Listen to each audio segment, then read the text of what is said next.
Knox Ashbourne didn't sleep the night he watched the parking garage footage.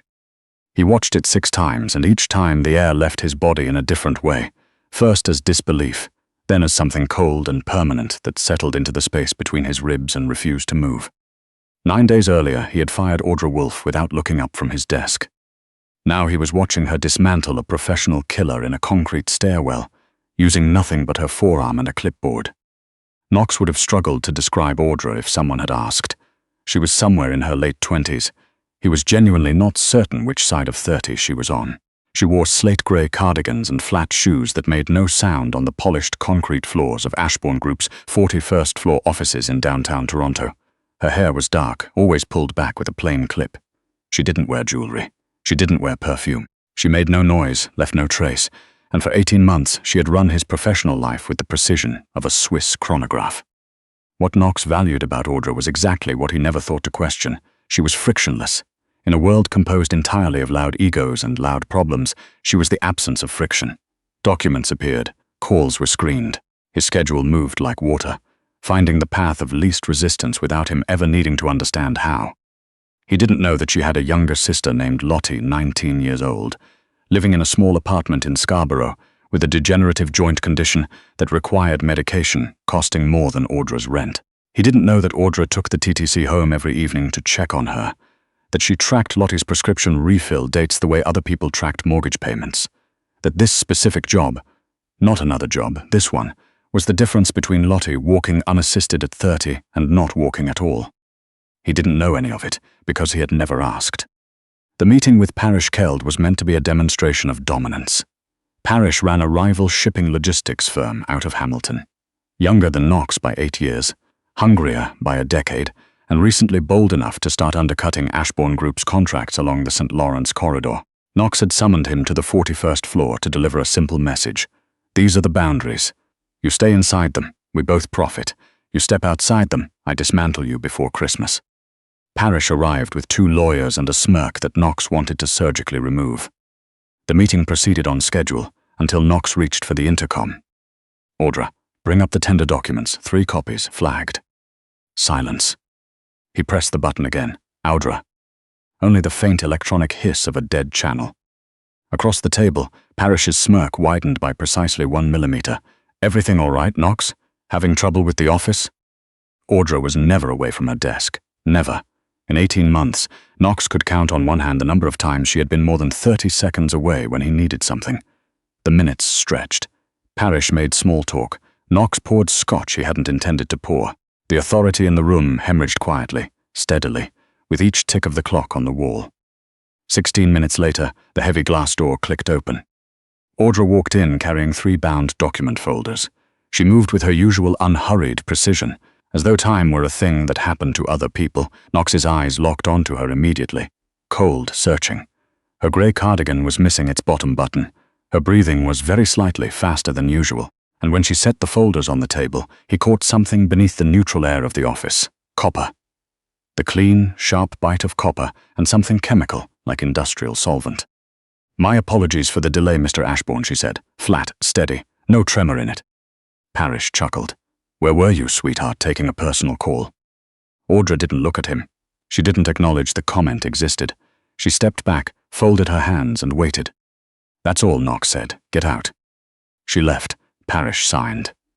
Knox spent the rest of the afternoon staring at the signature on the paper, feeling as though he had been shown a crack in the foundation of his own building. That evening he called her into his office. The rain against the floor-to-ceiling windows was a grey Toronto curtain, softening the city below to watercolor smears of light. Knox stood with his back to the room. 16 minutes, Audra. Yes, sir. Parish Keld is the kind of man who eats every weakness he's shown. He handed him one today, in my office, in front of my lawyers. He turned. She stood in the center of the vast room, looking exactly as she always looked, contained. Unreachable. What happened? An unforeseen delay, Mr. Ashbourne. That's not an answer. It's all I'm able to offer. He stared at her. A pale grey-green he was only truly noticing now, after 18 months, was entirely still. Not frightened, not ashamed, not calculating an apology, simply still, like a body of water in complete calm. Knox opened his desk drawer and removed a white envelope. He placed it between them. 2-month severance, cleared by end of day. He waited for the usual architecture of distress, the waver in the lip, the sharp intake of breath, the pleading. It was what people did when the ground went out from under them. Audra looked at the envelope. Then she looked back at him. Understood. She picked it up. She turned. She walked out with the same measured, soundless tread she had always used, and the door clicked shut, and Knox stood in the silence of his office feeling an inexplicable draft, as though someone had quietly removed a load-bearing wall. By Wednesday, the absence of Audra Wolfe was an open wound in the operational tissue of the 41st floor. The replacement, a temp named Brittany from the agency downstairs, wore a perfume that arrived in the room 30 seconds before she did. She typed at roughly the speed of someone learning to type. She let 3 calls through from numbers Knox had flagged as inactive months ago. She brought his coffee black and scalding at 9:45, when Knox had always had it ready at 9 with oat milk, already at drinking temperature. It wasn't even the operational collapse that unsettled him most. It was the feeling. When Audra was there, the office felt sealed, airtight. Now it felt like every window had a hairline crack in it.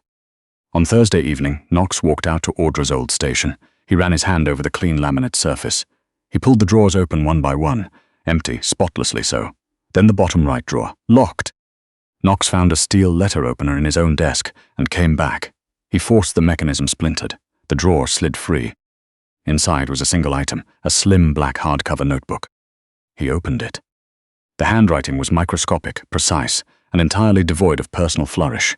It looked less like someone's notes and more like machine output, dated entries, codes and license plate numbers, surveillance observations in clipped neutral language that he recognized from one place and one place only. Intelligence reports. September 4th, black Escalade plate A9V203 parked in Ashbourne Visitor Bay for 3.5 hours. Driver did not enter building. Made 2 calls from same number. Number registered to shell company with ties to Keld Logistics Holdings. Knox's hand went still on the page. He turned further. Months of them. October 19th. Catering subcontractor for Q3 board dinner switched at last minute. New vendor's operating license registered under a name with 2 prior health violations. Flagged independently to building management. Dinner catering reverted to original vendor. He remembered that evening. A small administrative hiccup, someone had told him, fixed before he'd even known there was a problem. November 2nd. Suspected interference with P2 elevator cable housing level B3. Arrived on site 3:07 a.m. Disrupted, assessed, repaired. Minimal evidence of tampering logged internally. Not escalated. Insufficient evidence for formal report. Knox set the notebook down.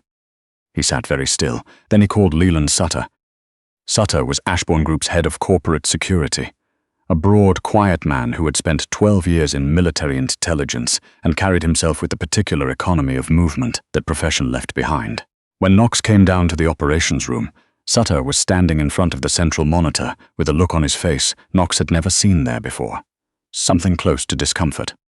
"Play it," Knox said. The screen filled with grey-toned parking garage footage. The timestamp read Thursday, 1:47 p.m. Exactly 16 minutes before Knox had hit the intercom. The camera angle covered a concrete ramp between levels B2 and B3, a section of the garage used almost exclusively for waste removal. At 1:47, Audra Wolfe walked into the frame from the right. She was carrying the 3 bound folders. Her stride was calm. She was heading for the elevator bay. A figure stepped out from behind a support column.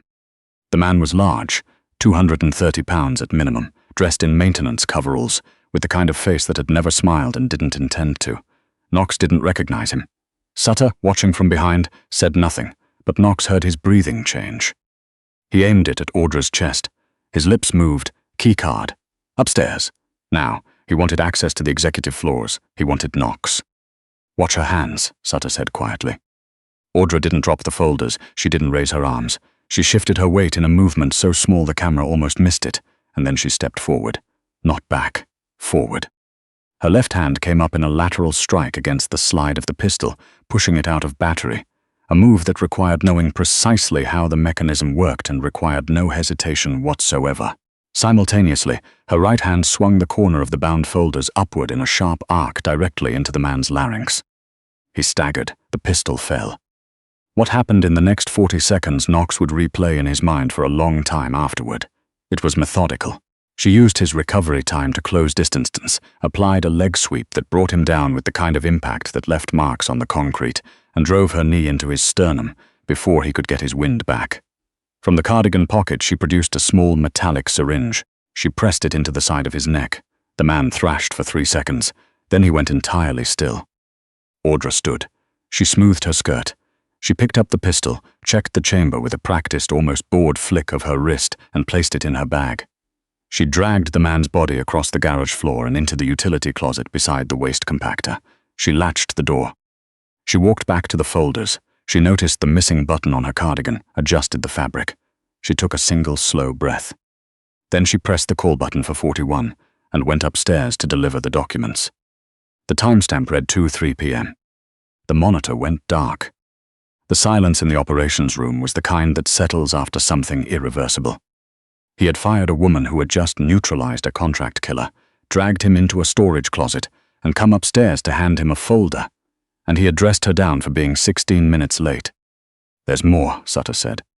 He pulled up a second feed, a traffic camera from Front Street, dated November 2nd, 3:07 a.m., a figure in a dark coat moving through the underground service access below the tower. Another figure already at the elevator cable housing, working fast with what looked like a line cut. Audra walked in on him. He turned. She swung her kit bag, clearly weighted with something solid, into the side of his knee. He dropped. She stood over him, said something, and pointed toward the service exit he left on his hands and one functional leg. She then spent 22 minutes at the elevator housing. A torch, a multimeter, a roll of splice tape. She repaired the cut cable. She bled the tension back through the guide system by hand. She packed her kit, turned off the torch, and walked out. The engineering estimate, Sutter said, was a 40% likelihood of cable separation between floors 12 and 22 if it had failed the following morning. She intercepted 11 credible threats in 18 months, Sutter said. His voice was careful. The parking garage was the 12th. Knox pressed his thumb and forefinger against the bridge of his nose. "Find her," he said. She was gone. Her apartment in the annex had been vacated Wednesday morning. Cash settlement with the landlord, no forwarding address. Her background documentation, run through every database Sutter had access to, came back hollow. A social insurance number belonging to a woman who had died in Winnipeg 16 years ago. References from phone numbers deactivated for 2 years. A university degree that matched no institutional record. The background check returned a ghost. What it returned was a thread. The notebook's final entry referenced a purchase at a hardware supply shop on Commissioner Street. Knox drove there himself, Sutter in the passenger seat, because some things he needed to do without the filter of a report. The shop owner confirmed the sale deadbolts, a steel strike plate, a portable generator unit. She'd asked where to find propane canisters in bulk. He'd pointed her to a supply yard east of the Portlands. They found her container, a faded blue unit, new locks on the latch, the low hum of a generator from within. They did not find her. What they found instead was Parish Keld's people, 4 SUVs that had rolled in behind them on the gravel access road, cutting off the exit with the quiet coordination of something that had been planned well in advance. The shooting started without warning. Knox was behind the cover of an adjacent container, rounds sparking off corrugated steel 2 feet above his head, when Sutter's voice from across the aisle went tight and then went quiet. "I'm hit." The words landed in Knox's chest like a physical blow, left leg. He couldn't put weight on it. Knox was preparing to step out from cover and draw their fire when the floodlight on the lead SUV detonated in a shower of sparks. The gunfire stopped. From the top of the container stack, 3 units high, a figure dropped without a sound directly into the cluster of advancing men. No warning, no announcement. Just the sudden, absolute violence of someone landing exactly where they intended to land and beginning to work. It took under a minute. The men who could still move fled in the remaining SUVs. The ones who couldn't were already on the ground. Audra walked out of the shadows and looked at Knox. She was wearing dark cargo pants and a black thermal, her hair knotted at the base of her skull, her face smudged with grease and the cold Portland's wind pulling loose strands across her jaw. The pistol was at her side, finger off the trigger. "You're loud," she said. Her voice was exactly the same as it had been in every morning briefing for 18 months. "And you've compromised my exit protocol." She walked past him without waiting for a response, crouched beside Sutter, assessed the wound in his thigh with 2 seconds of examination, and applied a tourniquet from a pouch on her belt with the efficiency of someone who had done it before under worse conditions. "Through and through," she said. "Missed the femoral. He'll keep the leg if he gets antibiotics within 6 hours." She stood and faced Knox. The space between them felt pressurized, like the air before a storm moves in off the lake. Your background file is fabricated, he said. All of it. Yes. Who sent you? No one, Audra said. Knox stared at her. That means nothing. It means exactly what it says. She met his eyes, and for the first time in 18 months he was actually looking at her, not at the function she represented, but at her, and what he saw there was not a secretary caught in a lie. It was something much older and much more weathered than that. I'm a former contractor, private intelligence, asset protection mostly. I left the work 4 years ago. Some exits aren't clean. Then why were you in my office? She was quiet for a moment. The November wind came off the water cold and flat. Your father, she said. Knox went very still. Robert Ashbourne was not a simple man, Audra said. He understood that the world he operated in had columns that accountants don't track. 6 years ago, I was running an extraction job that went catastrophically wrong. My cover was burned, and my own organization handed my location to the people we had been working against. She paused. I was in a parking structure in Prague, bleeding from a wound I couldn't seal, when your father's detail found me. He was in the city finalizing a transit contract. He didn't know who I was. He spent 2 days and a considerable amount of his personal resources getting me out of Europe and into a safe house in Montreal. He paid for a private surgeon. He arranged documents. He never asked for anything in return. Knox's jaw was rigid. His father had died of a stroke 3 years ago. He had never heard this story, not one syllable of it. He told me to disappear, Audra continued. I tried. I stayed quiet for 2 years. She looked down at her hands, knuckles split, already beginning to bruise. But I still had contacts, and when your father died, I started hearing things. The weight he'd carried, the equilibrium he maintained through decades of careful pressure, it was shifting. Everyone who'd been held back by his name saw the gap opening. I knew you were intelligent, but you were visible. You led from the front and trusted your own size. That is not the same as being protected. So you built a cover and applied for an admin position. The executive assistant controls every point of information flow in a high-value operation, she said evenly. Your calendar, your access points, your communications, your food supply. I could see threats before they had clearance to reach you. She held his gaze. I intercepted 11 in 18 months. You never knew about any of them because you never needed to. And when I fired you, you terminated the arrangement. No reproach in her voice. Only the fact of it, the debt to your father was settled. I was leaving the city tonight. Knox looked at the wreckage around them, Parrish's men on the cold ground, the scarred metal, Sutter breathing carefully against the container wall. He looked at the woman in front of him, 32 inches of absolute calm in the aftermath of a professional ambush, speaking in the same measured tone she had used to tell him his 2 o'clock had moved to 3. He reached into the inside pocket of his ruined jacket. He pulled out the white envelope, creased, damp from the cold. He held it out. She looked at it without taking it. I don't need the severance. It's not the severance, Knox said. She took it. Inside was the black notebook. Parrish is wounded and humiliated, Knox said. That makes him unpredictable, which makes him the most dangerous he's ever been. I have people who can fight. He paused. I don't have anyone who can think the way you think, and I don't want someone in the outer office running a shadow operation I can't see. He met her eyes. The November cold was in every breath. The kind of cold that clarifies things, strips them to what they actually are. I want someone at the table. Equal standing, equal authority. He let the words settle. I want a partner. Audra looked down at the notebook in her hands. Her thumb moved along the spine, a small private gesture, the first genuinely unguarded thing he had ever seen from her. Something shifted in her face, very slightly, not softening exactly, more like a door long bolted, opening the smallest possible amount to let in light. Then she looked up, and at the corner of her mouth, barely there, the shadow of something she had kept carefully contained for a very long time, was the beginning of a real smile. Standard consulting rates, she said, and I don't manage your calendar anymore. Knox extended his hand. She took it. Behind them, the city lights of Toronto glittered across the black surface of the port, and somewhere to the east, a freight train moved slowly through the dark toward the lakeshore yards, carrying its quiet weight toward wherever it was needed next, unhurried, deliberate, and completely impossible to stop.